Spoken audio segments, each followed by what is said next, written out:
Hello everyone, আসসালামু আলাইকুম।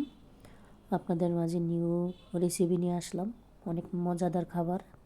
তো এখানে দেখছেন আমি পরিমাণ মতো পানি দিয়ে দিয়েছি। এখানে কিছু আলু কেটে দিলাম, 3টা ডিম দিয়ে দিলাম, সিদ্ধ দিলাম যেমন তাড়াতাড়ি হয়ে যায়। তো আলুটা আমার সিদ্ধ হয়ে গেছে, ডিমটা সিলে নিছি, এখন ভেজে নিব।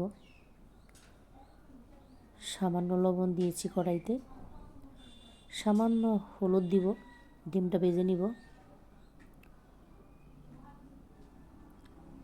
ডিমটা ভেজে নিচ্ছি।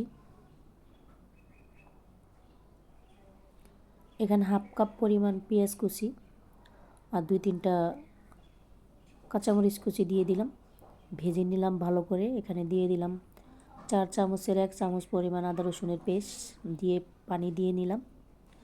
দিয়ে দিলাম লবণ পরিমাণ মতো, হলুদের গুঁড়া, সজের গুঁড়া একসাথেই, সামান্য মরিচ দিয়ে দিব।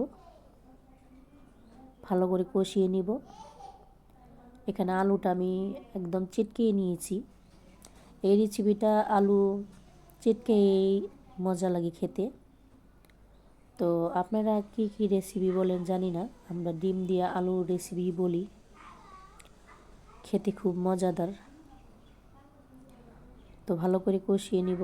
তা আমার ইউটিউব চ্যানেল থেকে যারা দেখছেন তারা সাবস্ক্রাইব করে দিবেন, লাইক কমেন্ট একটা শেয়ার করে দিবেন।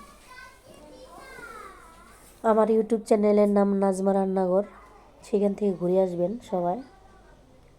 তো বলক এসেছে, কিছুক্ষণ পরে ফিরে আসলাম, ডিমটা দিয়ে দিব।